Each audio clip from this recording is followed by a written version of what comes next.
সত্যি জমজমাট নাটক। হেরে গিয়েও মুখ্যমন্ত্রী বলছেন তিনি হারেননি, অতএব তিনি পদত্যাগ করবেন না।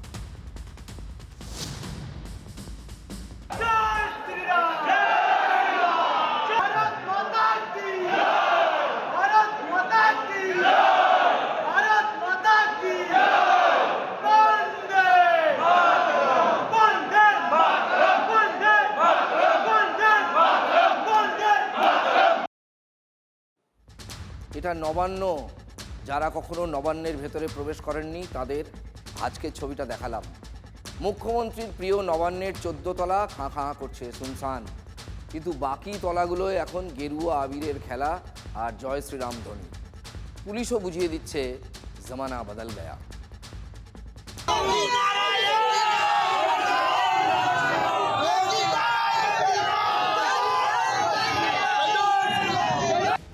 ভিতরে ভিতরে পুলিশ কি এই পরিবর্তনটাই চাইছিল? তাই উর্দি পরেও উচ্ছ্বাস চেপে রাখতে পারেনি। শাসক তৃণমূলের বিরুদ্ধে পুলিশ মহলে ক্ষোভ কতটা তীব্র দেখুন।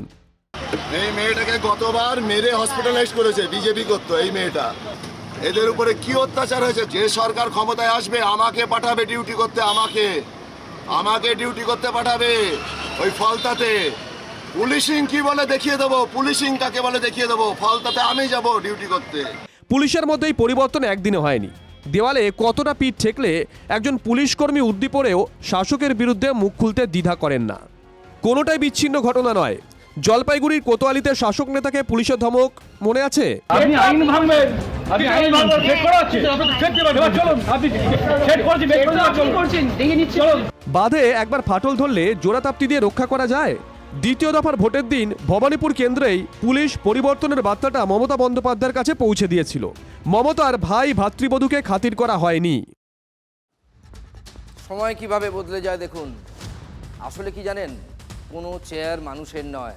সময় চেয়ার দেয়, সময় চেয়ার কেড়ে নেয়। মানুষ ভাবে আমি বুঝি সব করেছি। পুলিশ গার্ডরেল সরিয়ে নিয়েছে কালীঘাটের হরিশ চ্যাটার্জি স্ট্রিটে, মমতার বাড়ির যেটা গলির মুখ ঠিক সেখানে। যারা প্রত্যক্ষ করেছেন নিজের চোখে এগুলো তারা জানেন। এই রাস্তায় ঢুকতে ওখানকার যারা স্থানীয় বাসিন্দা তাদের যথেষ্ট বেগ পেতে হতো, তাদের পরিচয়পত্র দেখাতে হতো। আবার বড় গাড়ি নিয়ে ঢোকা সে আর এক বিপদ, অনেক হাঙ্গামা ছিল। সেই বাঁধন ছাড়া রাস্তা দিয়েই মমতার বাড়িতে পৌঁছে গেলেন অভিষেক বন্দ্যোপাধ্যায়। তারপরেই মমতার ওই ঘোষণা, ভোটে হারেননি, পদত্যাগ করবেন না। মমতার বাড়ির কাছে এই অভিষেকের কার্যালয় পটুয়াপাড়ার, মানে কালীঘাটের পটুয়াপাড়ার সেই এলাকাও ছেয়ে গেছে এখন বিজেপির পতাকায়। আমরা দেখতে পাচ্ছি যে পটুয়াপাড়া বলা হয়, কাঠেরঘাট পটুয়াপাড়া, সেই পটুয়াপাড়ার শিল্পী যারা তারা বলছেন যে তাদের যে শিল্প সেই শিল্প বন্ধ হয়ে যাচ্ছে শুধুমাত্র এখানে পাশে অভিষেক ব্যানার্জির অফিস এবং তিনি যেহেতু সেখানে থাকেন সেই কারণে, তার নিরাপত্তার কারণে। এই রাস্তায় গাড়ি হচ্ছে দাঁড়াতে দেয় না। এই রাস্তাটা কি কারোর তো ঠিকাদারি নয়, এটা কালীঘাট রোড। এখানে হচ্ছে বাড়ি ওনার ভাইপোর বাড়ি, এখানে গাড়ি দাঁড়াতে দেয় না। আজকে আমাদের পেটে লাথ পড়েছে। আপনারা তো আমাদের জন্য ছিলেন, আজকে আমাদেরই পেটে লাথি মারছেন। আজকের মানুষ কেন অসুস্থ হয়ে গেছে? আজকে আমরা কেন, আমরাই এক সময় তো দিদিকে এনেছি। আজকে আমাদের পেটে লাথি মারছে। আমাদের পেটে লাথি মারলে বলে না পাপ বাপকে ছাড়ে না, আজকে সেই জিনিসটা হয়েছে। অভিষেক বন্দ্যোপাধ্যায়ের নিরাপত্তার ব্যবস্থা করতে এমন বন্দোবস্ত সব করা হতো যে নাভিশ্বাস উঠেছিল পটুয়াপাড়ার। একসময় তৃণমূলে থাকা শুভেন্দু অধিকারী, নিশীথ প্রামাণিক এবং আরও অনেক সিনিয়র নেতা, নাম করতে গেলে বেলা গড়িয়ে যাবে, তাদের নাভিশ্বাস উঠে গিয়েছিল অভিষেক বন্দ্যোপাধ্যায়ের জন্যই।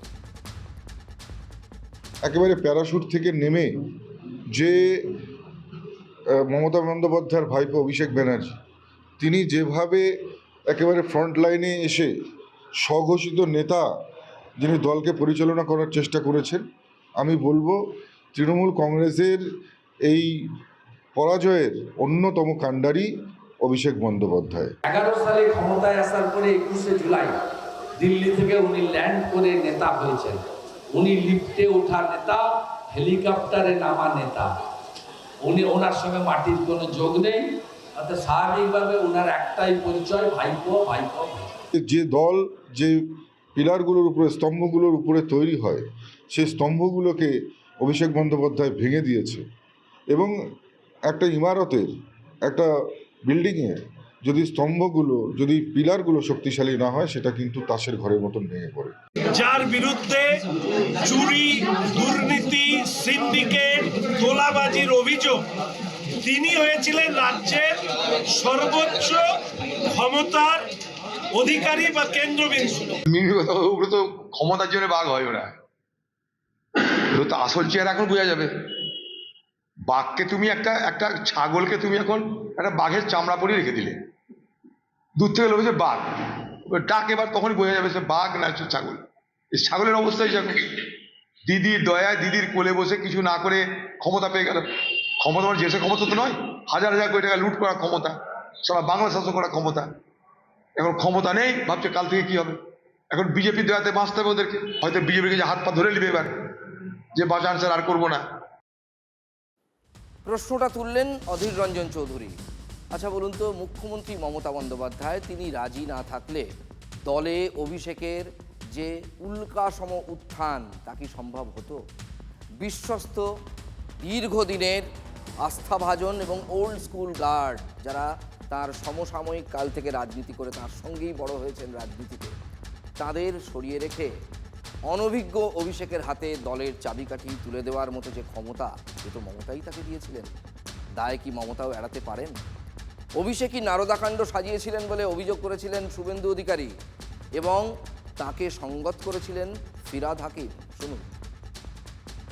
ভাইপো মনে করে যে ওর পলিটিক্যাল এগোনোর ক্ষেত্রে একমাত্র বাধা দলের ভিতরেও আমি ছিলাম, সেই জন্য ম্যাথুকে আমদানি করা, সেই জন্য কেডি সিংয়ের মাধ্যমে দলের ভিতরে থাকা 13 জন নেতাকে ফাঁসানো, তো সবাই জানে। আমার একটা কেস হয়েছিল, সেই জন্য আমি অ্যারেস্ট হয়েছিলাম, কিন্তু সেই কেসের ব্যাপারে বিরোধী দলনেতা অলরেডি বলে দিয়েছেন। সেটা বিরোধী দলনেতা বলে দিয়েছেন, এটা নিয়ে আমি আর রিপিট করব না, এটা নিয়ে রিপিট করা যায় না। বিরোধী দলনেতা বলে দিয়েছেন, সেটা আমি আর রিপিট করব না, তার মানে তিনি তার সঙ্গে সহমত বুঝিয়ে দিয়েছিলেন ফিরহাদ। বহুদিনের সঙ্গী ববি, মদন, শোভন সহ দলের সিনিয়র নেতা নেত্রীদের বিরুদ্ধে মারাত্মক ষড়যন্ত্রের অভিযোগের পরেও তো অভিষেকের কিন্তু দলের প্রতাপ কমেনি, বরং দিন দিন বেড়েছে। ফল যা হওয়ার তাই হয়েছে, দায় তিনিও অস্বীকার করতে পারেন না। শিলিগুড়ির জেলা তৃণমূলের সাধারণ সম্পাদক অত্রিদেব শর্মা এবং প্রাক্তন জেলা সভানেত্রী পাপিয়া ঘোষ কি বলছেন একবার শুনুন। 2011 থেকে 2021 দলটা একভাবে চলেছে। 21 থেকে 26 এই 5টা বছর দল কিন্তু আর আগের মতো ওই সিস্টেমে চলেনি, যেটা একটা দল চলার কথা। কোথায় যেন মনে হয়েছে মালিক আর চাকরের দল একটা হয়ে গেছে। সিন্ডিকেট রাজ যদি বলি, এই 21 থেকে 26-এ যেটা মারাত্মকভাবে বেড়ে গেছে। আমাদের তো ওভাবে সামনে বসে লিডারকে বলার জায়গা নেই, আমাদেরকে ওই তাদের যে কর্মচারীরা বা আমাদের যারা ওই তাদের এজেন্সি, তাদের কাছে আমাদের বলতে হবে, আর তারাই তাদের সাথে লিপ্ত। তারা কোথায় বলবে এই কথাগুলো? সেখানে যারা হয়তো তাদের রসদ দিতে পারতো, মিষ্টির প্যাকেট দিতে পারতো, তাদের কথাটা হয়তো উপরে যেত। আমরা যারা দিতে পারতাম না, আমাদের কথাটা সঠিকভাবে উপরে হয়তো যেত না। অপরাধীদেরকে, শওকত মোল্লা, জাহাঙ্গীরের মতন লোকজনকে টিকিট দেওয়াটা, এটাও সাধারণ মানুষের চোখে খুব একটা ওদের ভালো লাগেনি।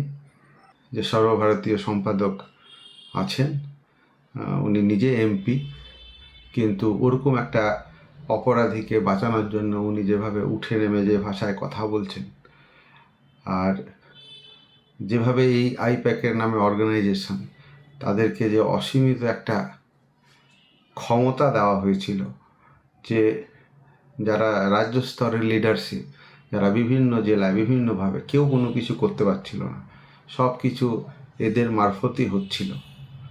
তো এগুলো হওয়াতে কোনো কিছুই সংগঠিতভাবে ছিল না।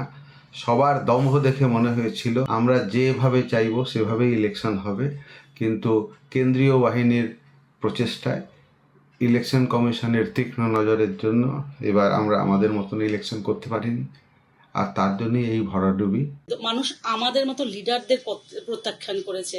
আমাদের দম্ভ, আমাদের অহংকার, আমাদের সেই বড় বড় গাড়ি চলা, আমাদের চলাফেরা, কথাবার্তা, তাকে মানুষ প্রত্যাখ্যান করেছে। তৃণমূলের ভেতর থেকে এবার ক্ষোভের হাওয়া বেরোতে শুরু করেছে। দেখুন, অনেকেই আড়ালে আবডালে কথা বললে এমনও বলছেন যে এই ম্যান্ডেটটাই জনাদেশ মমতার বিরুদ্ধে যতটা, অভিষেকের বিরুদ্ধেও ততটা। তার কারণ প্রশাসক অফিসিয়ালি হওয়ার আগেই অভিষেক বন্দ্যোপাধ্যায় দীর্ঘদিন যাবৎ প্রশাসকের মতো করে তার সুরে আমি এলে এই হবে, আমি এলে ওই হবে, এমনভাবে কথা বলছিলেন যেন তিনি আসলে মুখ্যমন্ত্রী। বাংলার এবার যদি তৃণমূল সরকার আসতো তাহলে পালাবদল হয়ে যেত, অর্থাৎ হাত বদল হয়ে যেত ক্ষমতার। সম্ভবত এটাও আঁচ করতে পেরেছিলেন জনতা, সেই জন্য তাকেও মুখ্যমন্ত্রীর পদে বসানো যাবে না, এই ম্যান্ডেট হয়তো বাংলার বাসী দিতে চেয়েছেন, এমনভাবে অনেকে বিশ্লেষণ করছেন। শুধুই অভিষেক দায়ী? নিরাপত্তারক্ষীদের টপকে অভিষেকের কাছে পৌঁছনোই মুশকিল, এমন নিরাপত্তার বেষ্টনী। তার গাড়ির লম্বা কনভয়ের জন্য কি ব্যবস্থা আগে কখনো কেউ দেখেনি, এক্সট্রাঅর্ডিনারি আমাদের পশ্চিমবঙ্গে। রাস্তা বন্ধ দীর্ঘ সময় ধরে। মালদা জেলা বিজেপি সভাপতি অজয় গঙ্গোপাধ্যায়ের একটা অভিজ্ঞতার কথা আপনাদের শোনাব। বুদ্ধদেব ভট্টাচার্য মুখ্যমন্ত্রী অবস্থায় মালদাতে সার্কিট হাউসে এসেছিলেন। তিনি সার্কিট হাউসে ঢুকে যাওয়ার পরে বলেছিল এই রাস্তায় কোনো আর সিকিউরিটি থাকবে না, মানে আমার জন্য কোনো রাস্তাই বন্ধ থাকবে না 5 মিনিটের। সেই মুখ্যমন্ত্রীকে আমরা দেখেছি। আর মুখ্যমন্ত্রী না হয়ে একজন সাধারণ এমপি কী জাতীয় ঔদ্ধত্য পালন করে সেটাও আমরা দেখেছি। মালদা শহরে 5 ঘন্টার জন্য ছিল একটা বেসরকারি হোটেলে, সেই এলাকা দিয়ে কোনো গাড়ি ঘোড়া যেতে পারবে না, মানুষ যেতে পারবে না, ওখানে জ্যামার বসিয়ে দেওয়া হবে, কেননা তৃণমূল কংগ্রেসের রাজপুত্র এসেছে মালদায়। মানুষ এবং দলের ভেতর থেকেও জোড়া কারণ শোনা যাচ্ছে। ধৃতরাষ্ট্র সুলভ আচরণ করেছেন মুখ্যমন্ত্রী মমতা বন্দ্যোপাধ্যায়, তাই এই ফলাফল। দলের বিপর্যয় যদি বলা যায় তাহলে একজনই ব্যক্তি আছে দলটাকে তিলে তিলে শেষ করে দিল, এটা অভিষেক ব্যানার্জি। কারণ যে দলটাকে ও নিয়ে গেছে যেভাবে কর্পোরেট হাউসের মতো, এখানে বাংলাতে গেলে কর্পোরেট হাউসে চলে না। মুখ্যমন্ত্রীর কোনো উপায় নাই, মুখ্যমন্ত্রী ধৃতরাষ্ট্রের মতো আটকে রেখে দেওয়া হয়েছে।